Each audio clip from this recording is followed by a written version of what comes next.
Okay, we're starting again today with Aristotle. We had the presentation last time, and our friends here presented to us Aristotle with the main ideas. What we would like to do now is take the readings and see how much there is in Aristotle that is comparable to Plato, how is he different. And if you ask Aristotle, what is the question he is asking in his work? What is the main question? What is his purpose in this book? What he is pursuing? Yes? He's pursuing so that people liberate from the cave. No, what is his main question? What is the question that he is following in this book? Plato asked, what is justice? What is he asking? What is the ultimate good of Happiness. happiness? What is happiness? How can it be reached? What are the methods of reaching it? And what is happiness in itself? Now, if I ask each one of you to take a piece of paper and write on it, happiness is, or you don't have to take a piece of paper, you can just, what would you tell me? I start with you, Aya. What is happiness? What would you say? Happiness is what? Happiness is If you haven't thought about it till now, and it's going to take time, eh? Yeah, what? happiness is the simple stuff you do in your daily life. Like shopping in the supermarket? Yeah. Yeah, it could be from shopping. And is this your aim in life? To serve Would this be your ultimate goal? Happiness. For me, if I think of it as an ultimate goal, I think happiness is service. Whatever people serve and whatever you serve for people, like working, for example, or volunteering, that's my personal Okay, definition. let me take it in a different way. There are certain things we do for themselves, and there are certain things we do as a means to another thing, right? For example, if I ask you, what is the ultimate goal of life? If you say, for example, health, okay? Some people say, health is what I want, I don't want anything else. If you are healthy, would you not want anything else? Or would you want something else? Yes? Happiness is temporary because once you get what you are trying to reach for, you are going to want something else later. For example, let's say I want a bar of chocolate. Once I get it, I will want something else. But is happiness moments of pleasure? Yes. So would you say that, moments of, call no man happy until he dies, we said, in Sophocles. But what is he trying to you mentioned the word teleology or the purpose, the end. For Aristotle, all things that we look for or we strive for are in fact milestones in a huge road that eventually takes us to be happy. For him, once we are happy, there is nothing that we would like to have more than that. But what is happiness? How is it achieved? How can it be measured? He uses the word eudaimonia, which we talked about, as the best feeling within, because for him, happiness, you mentioned that happiness can be achieved by intellectual activities, right? Which means what we are doing in class now is we are reading a book about Aristotle's way of becoming happy. But teach yourself how to be happy. You take a book from the shelf, teach yourself how to be happy. You read it. Does it make you happy? It might make you miserable, huh? So I choose it. But sometimes you will say, okay, so happiness is not something that is just an activity.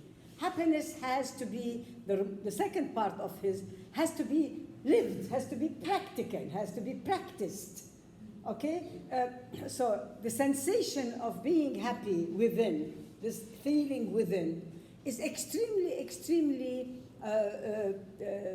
it is the indicator of what he wants to show as happiness. But for Aristotle also, we have to understand that everything has a purpose. Everything is done for a certain cause. And if you look in the first page of his readings, which is You all know that you have the readings on the text, yeah? On the Moodle, it's here. Where is my Moodle? Is it here? Where did it go? I thought we, okay.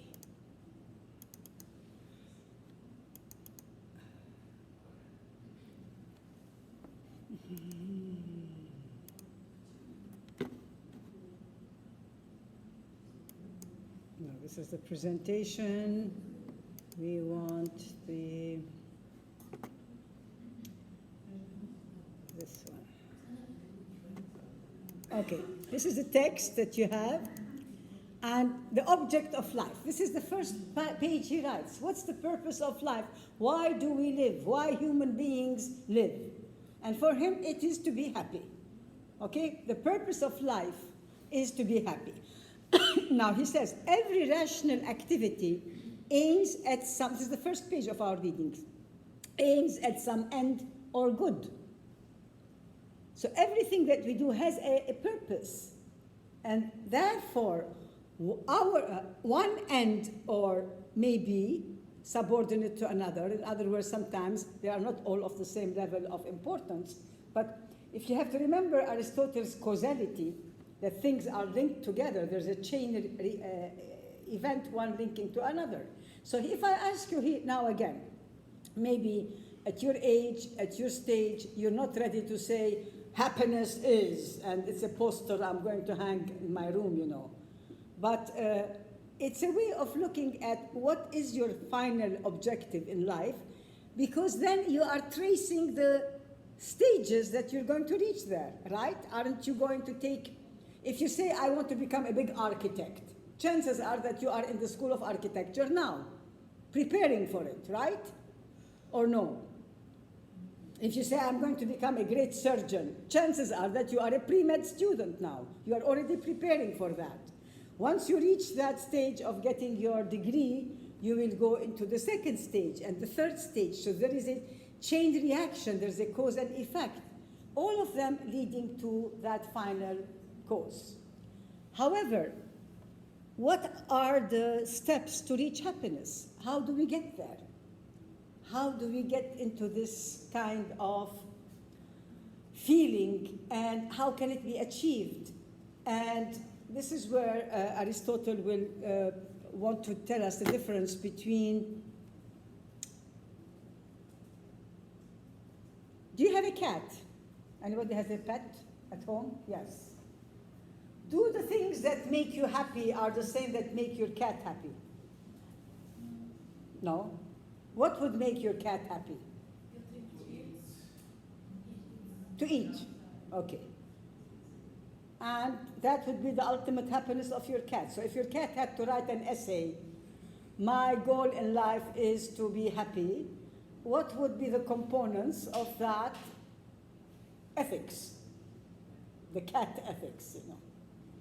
Give me food and I'm happy. Okay. Can you say that you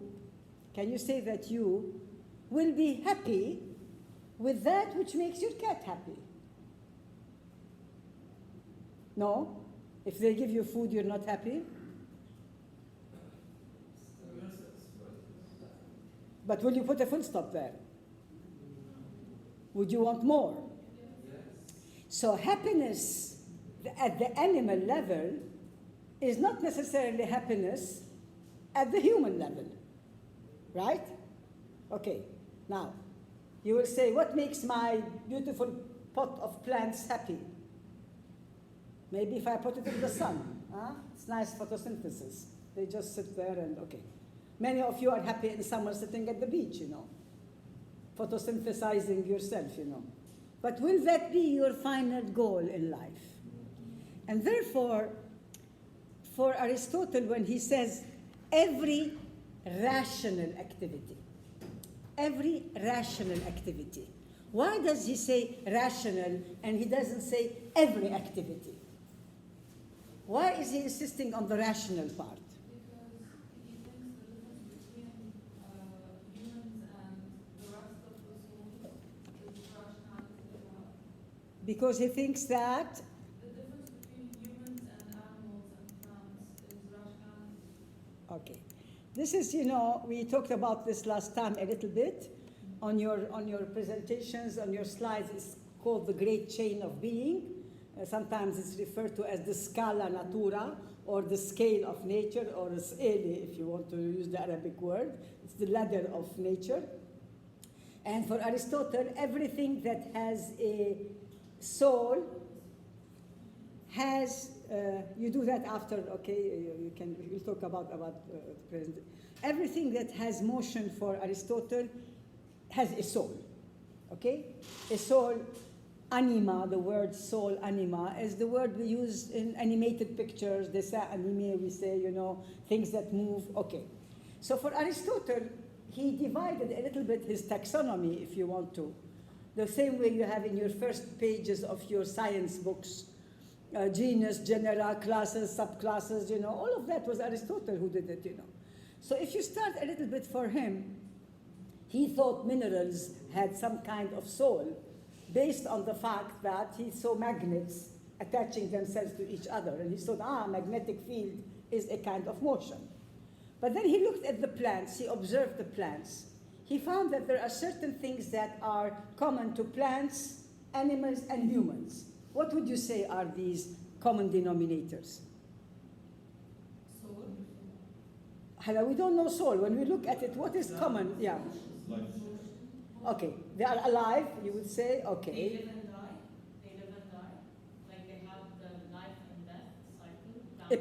A plant, okay, Yeah. so they have okay, but what is it that we measure usually in these organisms? Wardini, if you have a plant at home, okay, how do you measure whether that plant is doing well, or it needs something, or it is in a bad situation? What do you notice in it?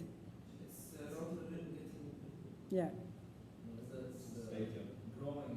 It's growing. Growth is one of the indicators of life, okay? And it's shared by human beings and by animals, right?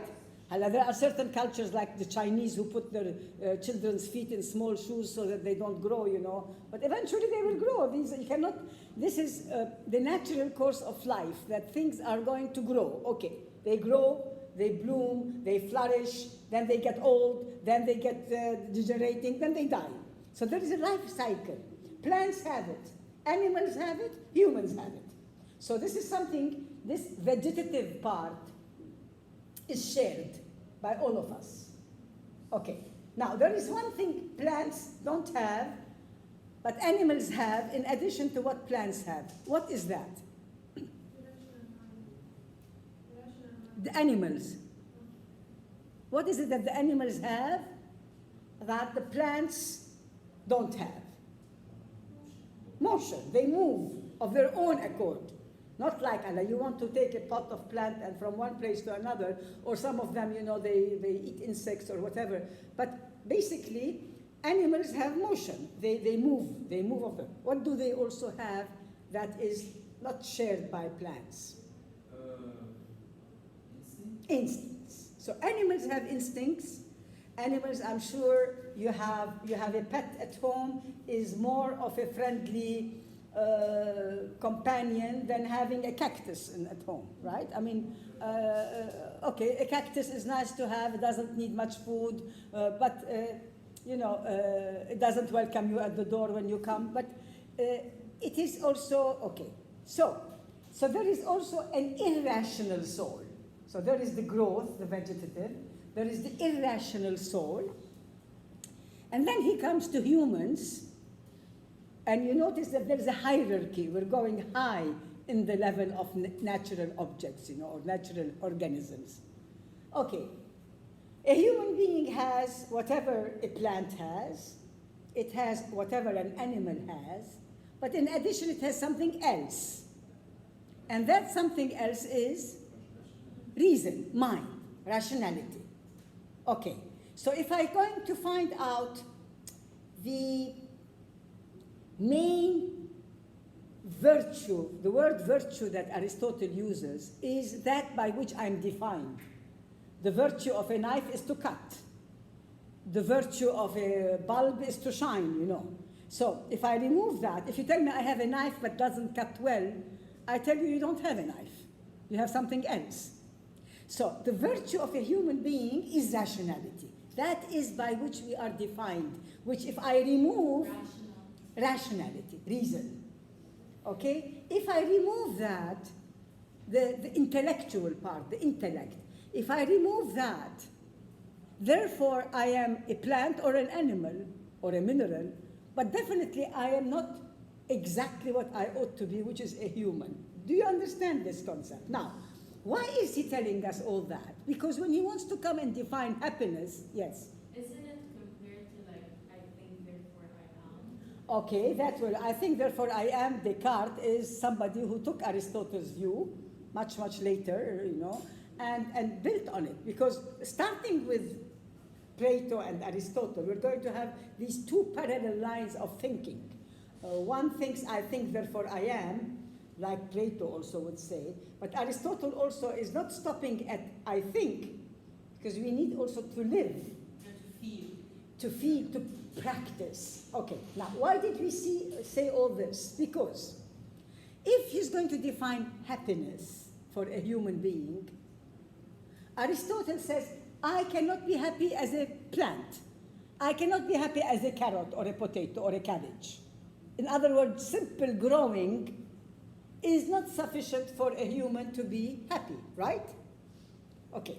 I cannot be happy simply like a cat, because simply eating and sitting on the couch and purring and is not enough to make me happy. He's not saying these are not important, but these are not the exclusive, right? This is how we reached the point later on, or was it Plato, in which they say that a person is happy or at his happiest when he is doing what he loves or doing. Okay, that will come in terms of, now we're going to see when we come to what is the rational activity. But we have to agree now that when we say happiness is moments of pleasure, they cannot be moments of pleasure that are of the animal type. So if the monkey is happy mating with another monkey on the tree, So, yeah. Mishman al-Ghalizi, basically. What? Mishman al-Ghalizi. It is not an instinctive habit. It is a rational activity. Now you would tell me what would be a rational activity that gives me happiness? What do you think would be something that would make you happy at the rational level? For example, you can't say sleeping because you do it instinctively. You'd say something that you're doing with all your senses, that you're awake while doing, you're active. What is it that you can do as a rational activity? Paint, Yes. paint. Take a CHLA course. It's a rational activity. It will make you miserable. It will make you happy. But, you know, these are the sort of things, you know, going to a beautiful concert, you know. That's not something that an animal may enjoy. Maybe they will enjoy. But an activity that is of the higher type. Now, you will tell me, but most of our happiness today is based on pleasure. Now, we have to realize a little bit that if we are denied in the vegetative and the animal, as we saw in the Civil War in Corsica and the revolution in the Peloponnesian War, when you are denied happiness at the animal level, it is hard to ask someone to achieve happiness at the rational level, okay?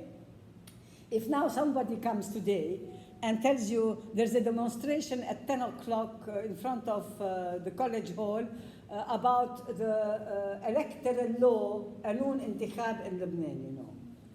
How many of you will go and participate? You know, we are in a war. What is happening? Who is talking about that? Wouldn't you say that give us food, give us benzene, give us this is more important now? Because we're still thinking of at the animal level. We are thinking of give me what I need at the survival level. But so these are pleasures that are attained importantly at the physical level. But to be able to have what he calls this higher level, I have to have the lower ones in addition to something more, which animals don't have. We have never seen animals tell us what is the purpose of life, or write an article that we study in class, or debate a certain concept. So this is where we have to start understanding what is meant by happiness is an activity of the rational soul in accordance with virtue. This is the definition he gives, which we'll talk about. So I'm going to go to the next one. May you repeat the last sentence? Here it is. Please? If you look here, eudaimonia, which is happiness. And why does he call it eudaimonia? There's a fly here who's very happy, but is making us very unhappy. So I don't know whether we can be happy as a fly and all of us fly out, or make us let the fly fly out, you know. So let us look a little bit at this eudaimonia. EU, is in Greek the best, the best. So eudaimonia is the best feeling inside. So if I come back to what you were saying, and that is, if we're doing what we like, and we are in the right position to be in, this is what he says. It's a rational soul in accordance with excellence. In other words, I am engaged in activity that is making me the happiest. Okay? So, coming back to you as students, if all of you are now majoring in what you like, you are at the first step of happiness. Okay? So if you are now in a major that you think is your inner excellence, it's your inner talent, it's your passion, you've been dreaming of this all your life, you fought for it to be here now, and so you are now a good start. But is that enough? Comes the next part, which is we need also to practice that. So it's not enough to study what you like. Eventually you have to work in what you like. You have to practice it. You have to create things. You have to make it, okay, is it enough to read a book on how to play the piano? Does it make you a piano player? What is needed? You need to practice. You need to practice. And the same thing comes with happiness. First, I would like to know what makes me happy, and then I have to engage in the process of making this happen, making this a reality. But then, first of all, we have accepted that happiness for Aristotle is above the vegetative and the animal level. Do we agree to that? So therefore, it is important that we are surviving at the animal and plant level, because if I am attacked in my growth, there is no way I can be happy. If I'm a young child who is not developing properly, I cannot be happy. If I am an animal who has no instincts, it's not happy. But then I do not stop there. I have to progress to the higher level. Therefore, we go to the second definition of Aristotle. What is man's proper function? What he means is the virtue. For example, if you say, I'm a student, but I do not study. Where is the contradiction logically? The word student, you see what it says? It means to study, yeah. I'm a lawyer, but I don't practice law. I'm a doctor, but I don't believe in medicine. So, these are contradictions that the logic of Aristotle would reject, would say this cannot be applied.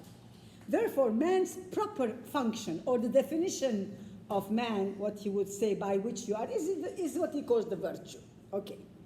Now, what is the virtue? He goes further down. Activity of the soul in accordance with virtue in a complete life. Now, what is the virtue of a human being, we said? What is it that by which we are defined? Our rationality. Therefore, all the definition of humanity has to be based on the rationality. Now, you know, this was very much developed all throughout. But this is also contradicting to what Freud said. I'm coming to that, because what you are saying here, this was very popular until the 17th, 18th century, where Descartes, I think, therefore I am, where man is a rational, created in the rational image of God, is the center of the universe, and so forth. Okay, when did this picture start deteriorating? When Charles Darwin comes and tells you, you know, your great-grandfather was the little baboon sitting on the tree there, or the chimpanzee, or the monkey. All of a sudden, you are becoming a kind of a revised edition of an animal version. Or Freud comes and tells you, you know, that you're the tip of the iceberg, you know nothing about you, all the rest is under the water, you know, all the id, all these animal feelings and so forth. And all of a sudden, the distorted picture of man is deteriorating. So now what we are seeing is that human beings are mostly acting, and if you look at all the sins of all religions, they are sins of the animal kind. Very few people are political prisoners. Many of them are prisoners of lust, of gluttony, of crimes, of, you know, very few people are, you know, debated in what they think, and this is a higher form of you know, activity. So, if you go back, and therefore, what is happiness? It has to be an activity of the soul at the rational level. And here we come to a very interesting sentence which he adds, in a complete life. Why does he use the word in a complete life? What does it mean in a complete life? In where a person has fulfilled his virtue in life. Why does he use the word in a complete life? Fully lived. Okay, there is, okay, if this is... Fully alive. Like, no, most of his life, he was present while doing what they were doing, instead of depending on the irrationality. Like, most of his life he was present. Okay, if you say that I have to work, there is a kind of practice you have to do, right? Okay, you have the marathon in 2 weeks' time, okay? In order to participate, Sunday. it's Sunday, is it a Sunday? Yeah, yeah. You have to practice, right? You have to run, okay? Now, if it doesn't work out, it's because you are not committing yourself to do what you have to do. So, if happiness is something that is do it yourself, okay? Do it yourself means that I have to work on it, right? It's not like you have two attitudes, and you will see this in many of the philosophers of the... One is, excuse me, let us wait and see what's going to happen. This is one attitude we have in life, where you are at the passive end. You are waiting for things to happen to you. For example, if I tell you, what is happiness? And you tell me, I am happy because I am not sick. I am happy because I am not dead. I am happy because I did not fail the exam, you know. These are negative ways of measuring happiness. They are not positive ways of measuring it. You are measuring happiness by the absence of a pain.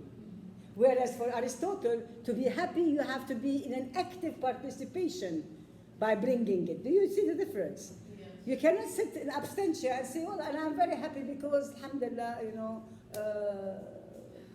عايشين من إذن الموت, you know. This is a negative approach. You're not doing anything. You're just waiting for things not to happen. Whereas you have to be engaged in things to make them happen. So it's when you take risks. Okay? It's like You take because risks, you engage in activity. This is why the word praxis or practical is very Aristotelian. Okay, now you will tell me, how can I know what makes me happy? Okay, you know very well that, you know, yes. So what meant by complete life is what? Complete life means that I don't do it only on MWF. I don't only do it on Monday, Wednesday, Friday. I do it in a constant, committed life on a daily basis, every day. It has to be worked on. It's a continuous process of doing the right thing at the right time, and we'll come to that. This acquisition of happiness is not something that has to be done during the vacation only. It's not something that I do only on weekends. It's not something I do only when it is convenient to me. It has to be in engagement in a total life. It has to become my life philosophy of working on doing things in the right way. And this is now, you will tell me, okay, we have defined that happiness for human beings is a rational activity. Okay, we know that we have to grow, so we have to be happy at the plant level. We know that we have to eat. it's happy at the animal level, but it is not there stopping. So it's not a full stop, it's a comma. We continue. From then on, we have to be happy at the higher level. And the higher level, and we shall see now how we will even go, is to go, not only to think of rational activities, but a human being is the only individual or human creation that can go and look up and go and look down. So humans have that option. Either you stay in the animal kingdom or you try to go up to the divine kingdom. And therefore you speculate. Maybe you look up at the celestial bodies and you say, let me conquer space. Maybe you say, let me find God. Hope, religion, faith, all of this will gradually be changed. Aristotle would think if God is the highest, who's the prime mover, then maybe the best happiness is to be with the highest.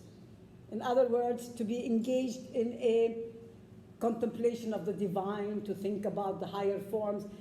It's a different feeling to think about a divine than to think about chocolates, It's a different engagement in life. So he will focus there. Now, how do we learn what makes us happy? How do we know what are the things that make me happy and what are the things that make me unhappy? What do you think? By trying different aspects of life, by trying everything until you find it. Okay, today how would you, first of all, if we look at the second one, for instance, at the beginning when we start acting usually, okay, our indicators are what? How do we choose? How do we avoid? Okay, I give you a choice. What are the things that you measure in this choice? What are the pros and cons? What's a pro? What benefits you? And what is a con? Okay, so for him, pleasure and pain are the first indicators of behavior. Okay? Pleasure and pain. If I tell you now, let's have the final exam now, or jump from the wall. Okay. Some of you would say, well, let's jump from the wall. Others would say, let's have it foul. One would measure which is better, which is worse. Or if somebody tells you, for example, you have a lovely job in one of the Emirate countries that gives you $10,000, but it has these restrictions, versus a job in Beirut that gives you $2,000, but you don't have to pay rent, you don't have to.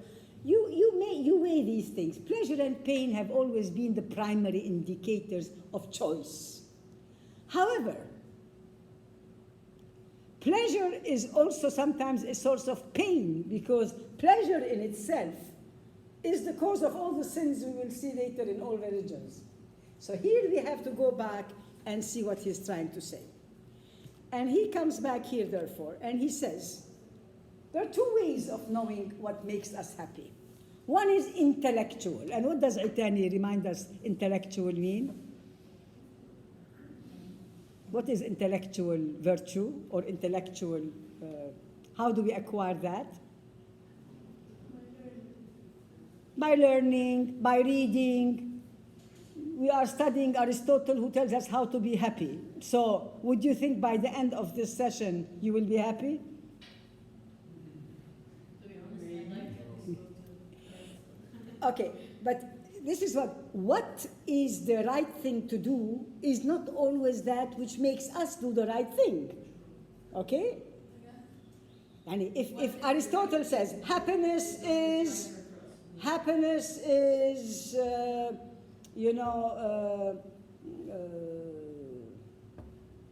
I don't know, what would you say?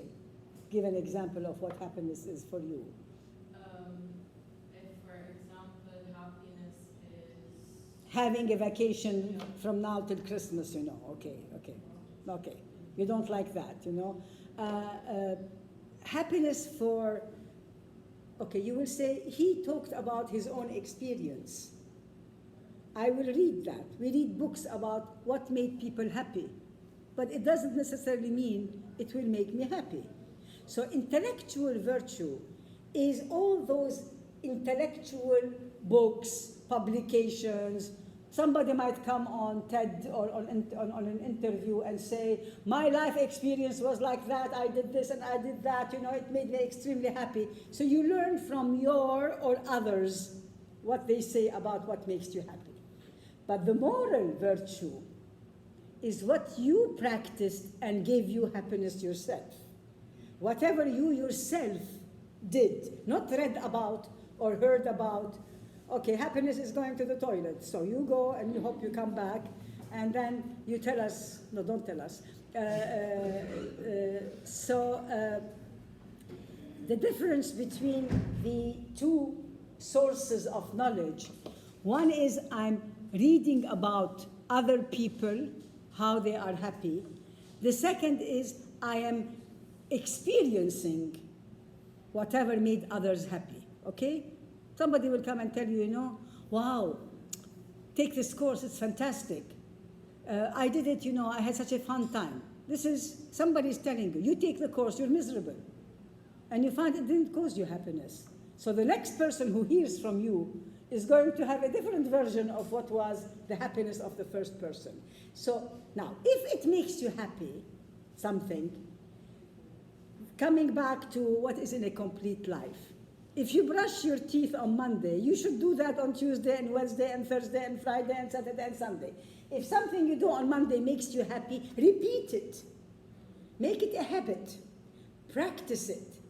Because at the end of this, you will become an automatically happy human being. On moral virtue. Moral is practice. Is reading about it, or listening about it from others, or about happiness, okay?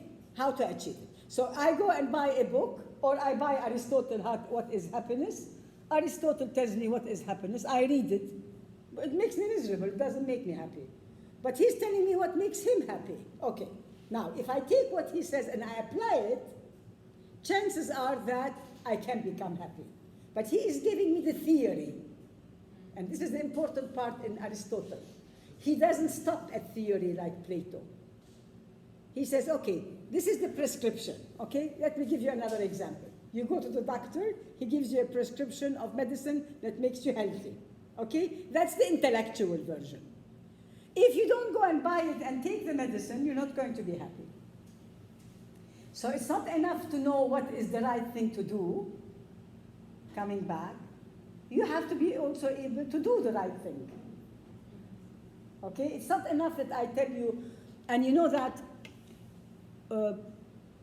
how many of you know what is wrong and you still do it? Example. Example. Procrastinating something like studying, doing the Doctors who give you lectures on not smoking. Huh? Yeah, and during the lunch break, they're out smoking all in front of the hospital, right? So what does it mean, this? It means that people do not necessarily automatically, now, Socrates and Plato thought that we do bad things because out of ignorance. Once I tell you what is right, you will never do the wrong thing, which is not correct. Because sometimes we know what is the wrong thing, and yet we find that even if our mind tells us it is wrong, we don't still do it, either because it's too difficult, or it's too tiring, or it's too exhausting, or whatever. So, coming back, to know what makes me happy, and to practice that is important. So, if there's anything that somebody tells you, okay, vacations make people happy, so take more vacations, apply it. Happiness is having a clear conscience, maybe. Okay. So don't do things that will make you upset. Happiness is helping others, as you said at the beginning, Aya. You know, maybe if happiness is, they tell you, you know, the greatest, noblest thing in life is to service, to help others. Okay. You tell them, okay, I know about that, but I'm not doing anything. I'm not engaged in it. So there is the theory part and the practice part. Does that make sense to you? Okay. He talked about the souls, and we'll come to these souls. So there is concept among all philosophers that to reach the good, which is the ultimate end, means that you are also happy. You cannot be a good person and an unhappy person.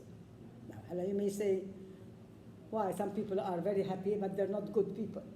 But the concept of all philosophers is that happiness and goodness go together, because you cannot be an evil person living in an evil society and be happy for a long time. You can be happy maybe for an hour or two, but eventually it will hit back on you. Living in an epidemic or a diseased city is going to eventually make you contaminated. So, if pleasure and pain are index of behavior, if we always make our choices based on what is the most convenient, where are our media students? Advertising media, nobody here? Think of how people advertise.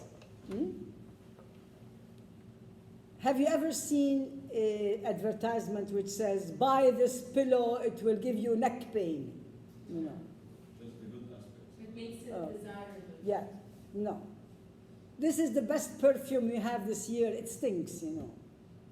Or, you know, trying to promote products by emphasizing the pleasurable part and minimizing the pain, and sometimes even not mentioning. Look at some of the medications you buy, you know. You open the paper inside and it says, okay, all the bad things that can happen if you take this medicine. If you look and read them all, you will never take anything. True. I remember once I opened one, it says, this medicine can cause sudden death. So I called the doctor, he says, but all of them have that. I said, what do you mean all of them have that? It says it causes sudden death, I'm not going to take it. He says, well, you know, it says sudden death if you have this and this and this and this and this, and who's going to tell me if I have the others or not? So you notice how, and especially you have to be very careful if you work with lawyers, because they have this fine print, or insurance companies, you know. Yeah. They have this very little font, which is maybe 7 and below, that writes to you what are the, you know, liabilities if you don't do this or that.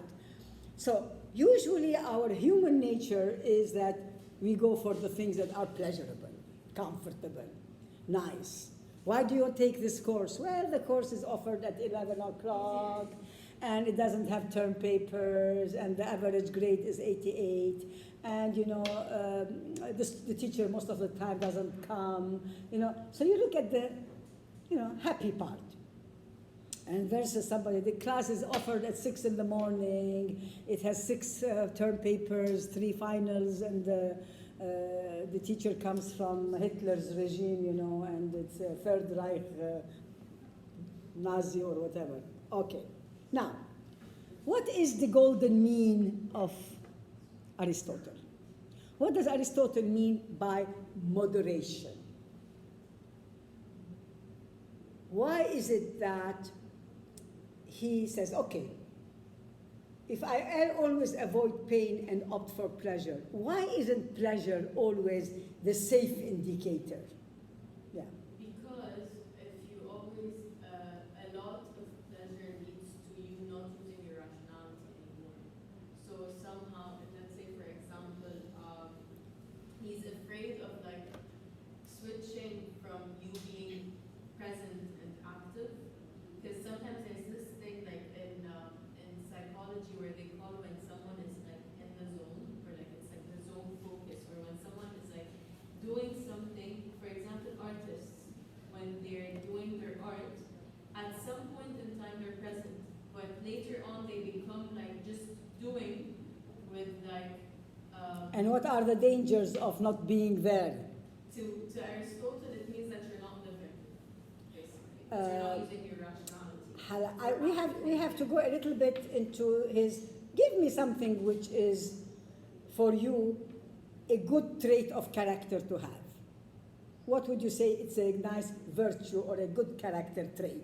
You know, if you want to employ somebody and you look at the CV, what are the things that one would say in the CV would be attractive for a character to employ, you know? Sociable, physical thing. Okay, sociable, okay. Is sociable a good, okay. Now, Take it to the extreme. What would be a sociable person to the extreme? Annoying. Living in your room all day long or whatever, or constantly, hugging you, and hugging all the trees together with you. So basically, let me take some of the examples you gave. I think you gave the examples. Who gave them? Joy, you gave them when you talked about courage, or you gave them, Maria. Okay. When you talk about, a certain virtue like honesty, is honesty good? You all agree? Extreme honesty. Okay. What is extreme honesty? Like Kant's example about Like Socrates. when someone comes to kill your friend, and asks you where is your friend, if you are honest, like it makes no sense at this point. So if you are too honest, you are falling into what? You don't have to turn your head to get out of the cave, It's, are you doing Socratic exercise? To be too honest sometimes, is it bad? Do you think it's bad? Yes. Would you become too blunt? Would you become too rude, too impolite? Especially if you like don't know how to say your limits, like being very honest, it may sometimes hurt people. So would you say too much honesty may be hurting people, maybe? But at which extent are we talking about too much honesty? How many times did you come into a situation?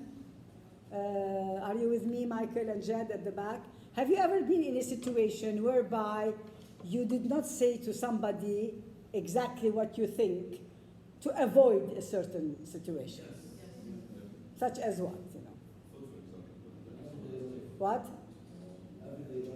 So everyday life. What is a situation you come across, see something, and you say, Baleha, I'm not going to mention something. Or it's not that you don't say it, because sometimes you do this by omission, but actually you distort the truth so that it will not harm or it will not hurt. So so is honesty usually something that I bend a little bit, or I sort of, do, pick at random as such. Now, will you, on the other hand, and if you come to other philosophers like Kant or others who say, honesty, if it is the truth, it shall be said no matter what, whatever. Stick to it, say it, even if it hurts, it has to be said. Okay, that's one approach. But, so honesty as a virtue, in its extreme excess, Aristotle thinks it could be a vice. If it, maybe I tell somebody something, they go and commit suicide. I will be the cause of that because of what I said. If I tell them, you're morons, you're not worth living, you know what you're doing. On the other hand, abstention from honesty is also a vice. So where is it that I should go? In the middle. But how do I know the middle? And this is exactly, which is how, if I'm going to take the mean is an average between two lines, right? I take two lines, and the middle is a mean, right? Now, Aristotle, the psychologist, here comes and says, yes, but we are different characters. We are different temperaments. So I have to find my mean. Because if I'm a person who is more on the excessive side, if I get between here and here, maybe I'm much better off than getting into here. So, one of the things that was written on the Oracle of Delphi was, know thyself. This is what Socrates, everybody wanted. Know thyself, know who you are. How many of you know what is SWOT?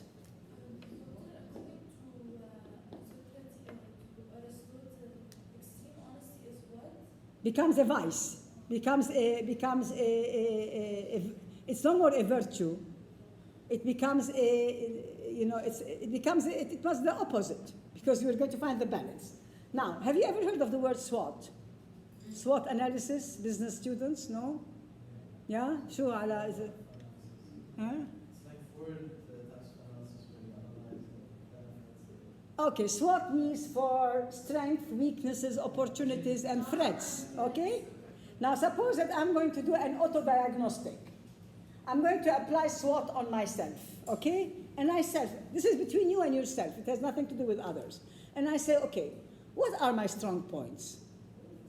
What are my weak points? What are the things that can bring my downfall? What are the things that can bring my promotion, opportunity, and threat? So if I know myself, then I know what is my handicap in my character. And that is where I can find my mean, according to Aristotle. Aristotle doesn't talk about SWOT. But Aristotle says that each one of us, for example, if you are a very, very shy person, extremely shy, and you are chosen to be the valedictorian of your class on commencement. Wow. Wow, if I can get you to speak in class, that will be already something. I mean, how are we going to get you all the way on the podium for 8,000 students, you know? So you need, if you're a person who talks too much like me, you know, what you need to do is to restrain, to cut down a little bit. That will be my virtue. That will be my advantage. So for each one of us, we have to think a little bit of food and diet. Think a little bit of, you are underweight, you need to eat enough to get to the right weight. Some doctors tell you you need to gain 2 kilos, some tell you you have to lose 2 kilos. But each one has a different diet, each one has a different nutrition, each one, and so is in this character. So he is very much analyzing the fact that the moderation and the mean is perfect, but not absolute the same for everybody. So find your own character trait, and mean is your own mean at that time. So choose the middle. Does that make sense? Does it make sense that if you are a person who is, too honest, okay, then maybe to restrain a little bit. If you're a person who is too reserved, a person who doesn't speak, if you're a person who's too generous, walking on the streets and spreading money right and left. If you're too stingy, maybe if you get 1 coin out of your pocket, is an achievement. But the mean is also capable of changing in some cases. So let's say you are, I'm going to give you an example. Let's say you are a person who wants to become an athletic runner. So the first time, let's say running 1 kilometer or 2 kilometers is too much for you. So this is like your threshold, like 2 kilometers. Practice, this is where it comes. Practice, yeah. Your mean moves. So let's say with practice, after a month or 2, 4 kilometers would be okay. Then so on, up until because you exceed your it's a continuous dynamic process. It's not just a one-time thing. And this is why, you have to work on it all the time. Aristotle says happiness is not something you need to sleep and wake up and find yourself. Aristotle says happiness is a continuous activity, that we have to be engaged in it all the time and try to acquire it all the time. These are the indicators. These are the methods. These are the ways to do it. So look at the last one here. Who is the virtuous individual, which means who is the happy person? Because we have to go. Before we go there, the one who has, look at this beautiful passage, the right feelings at the right times, on the right grounds, towards the right people, for the right motive, and in the right way, in a complete life. So let's go and analyze, dissect this. The right feelings. To have the right feelings at the right times. What does it mean? But the time of sadness or something. Okay, you are at the funeral, okay? What's the right feeling to have? You are supposed to sit and cry. I mean, if you are attending a funeral and you're cracking jokes to you and your friend at the end and everybody is laughing, that would be unethical. That would be not acceptable, okay? On the right grounds, okay, you are sitting in the funeral and you're crying. And you're crying loud, with all this, okay. And at the right time, because you're crying during the funeral, not after the funeral or before, okay. On the right grounds, what does it mean on the right grounds? What does it mean on the right To grounds? be sad in a funeral, to be happy in a comedy. But what does it mean on the right grounds? Right surrounding circumstances. Okay, you are sitting and crying, but it has nothing to do with the funeral. To be in the field. Ah. Okay, you are sitting and crying because you just, you got a message about something. Conveniently, you are pouring your tears, but you don't even have any sympathy for the people who are there, okay? Towards the right people. Okay, you are very generous, but you say, I only give money to the rich. I don't give money to the poor, because I think the poor have to work themselves, Okay. With the right motives, I'm giving money because the television is taking pictures. Not because I'm a good person and this is the right thing to do. So you see the difference about action. Any action that I do, and this is what I need to practice. The right feeling, the required feeling at this particular occasion.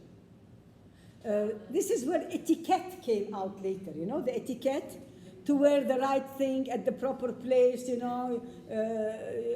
if you are on campus, you don't come in a bathing suit. If you are on the beach, you don't go in a tuxedo. Every place has its code of behavior. So we go here and he says, right feelings at the right times, on the right grounds, for the right reasons, towards the right people. Imagine if AUB has a scholarship fund, but it will only give to female students because of gender equality. And you, all the males, will say, but this is unequal opportunity, this has become now positive discrimination, or whatever. So, to the right people, the right motive. I give scholarships only to those students who are meritorially deserving, or do I give to those who are financially needy, or I shall only give to students who have blue eyes and green hair. Find them. Because Yeah. we use this in our daily life. Because, for example, let's say if a kid asks his mother for a chocolate bar before bed and she says no, and they would cry, the mother would come to explain to the child that the no came from a right, from a place of good motive, because eating chocolate at night can cause toothache. Now try to explain that to an adult. So we kind of use the explanation of what we are doing based on the motive. Maybe the right thing for the kid is to say yes and to give him the chocolate, but the right thing for the mother is to say no, Okay. because her motive comes from a different ground. Yes, but this is one example, one sample, right? Now think about, let's take the same example. I am at a funeral, and I'm sad. And I am sad in the funeral. And I'm crying because the person who died was a good friend. And I am pouring my sadness towards the family of the person, so the right people. And I am there because I am a person who really cared about it, so it was not for any other ulterior motive. And I'm doing this in the proper way. I'm not making a scandal by shouting and crying and, what happened, it's okay. Now, I did this once and fulfilled all of it. But there is an addition when he says in a continuous life. It means if I do this once and it is the right thing to do, then let me practice it all the time so that it becomes a habit. Not only one instance in my life, but a continuous way of behavior. So when I'm at a wedding, I'm happy. I'm enjoying my time. I'm doing the right thing. I'm not cursing the friend of the bride because the bride was the boyfriend or the groom was whatever. We do the right thing. And out of this has come a whole series of behavior of what is the right thing to do at the right time. Now, of course, you will tell me, the world has changed. Who cares about ethics anymore? Who cares about the right thing to wear or the unright? Today, you are walking naked in the jungles of Africa, and they call you primitive. You walk naked on the shores of south of France, you are civilized.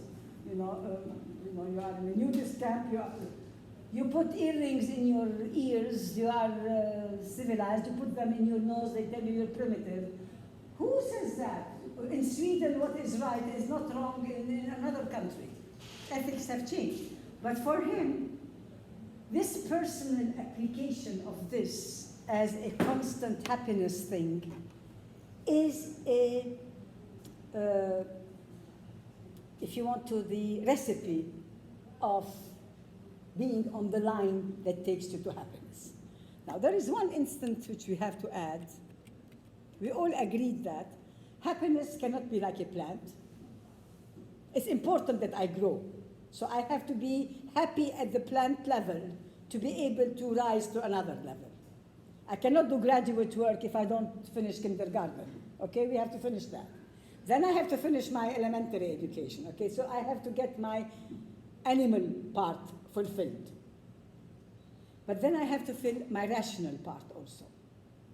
But if in my hierarchy and scale of nature, the highest is this creator, because Aristotle believed that if we look around us, whether we are religious or non-religious, one thing we cannot deny, that there is a cause for all that is happening. So there is a creator. For him, maybe the creator is not matching the creator of the religious books. But he says, once you see everything is produced, you have to conclude that there is a producer. So this is the first thing he comes to as a religious reality, that there is a God, a creator, a prime mover. He doesn't know what to call him. There is no religion. It doesn't tell us whether God is good or bad. God is going to help you in the afterlife. It doesn't say anything at all. It says that there's a prime mover, there's a creator.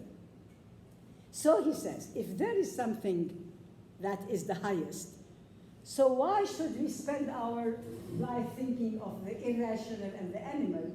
We should be thinking at the highest level. So for him, in the final analysis, happiness is an act in accordance with virtue, then it should be with the highest virtue, which is God. And this is why he becomes very popular with religious people.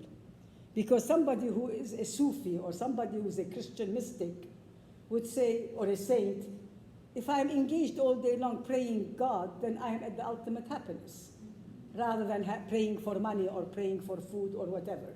So he becomes a symbol of the highest in man, which is reason, to be engaged in the highest in nature, which is God.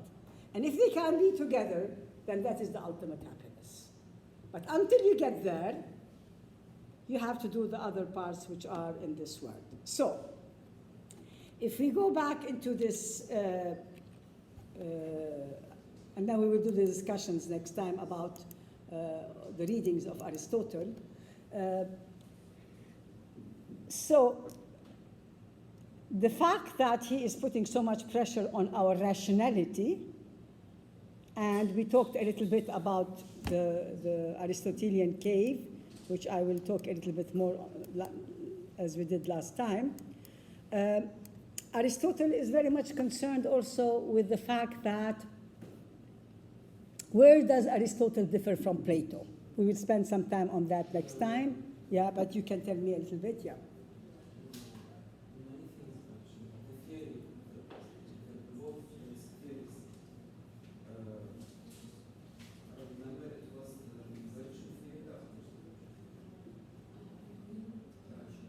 Theory of the forms, yeah? Yes. Okay. If we do the comparison between Aristotle and Plato on the nature of man, the human life, the human condition, and the role of the philosopher, because the role of the philosopher becomes now secondary. Okay, so we will go on with this next time. Start doing the readings, and do the readings that were presented by the students also. You know that the readings are on the meta. You don't read all the book. You have just selections of the text. So, what do you think of Aristotle so far? I like Aristotle more than Plato. I don't know why. Because it's practical. Yeah. Okay. Okay. Aristotle says we are all political, social animals. So we have to live in a polis. We have to live in a city. And Okay, so we'll continue with this, Aristotle, and we still have one more session for Aristotle, I think. When is Lucretius' presentation? After Aristotle, what do we have? Roman civilization and Lucretius. This coming Tuesday? Yes, okay.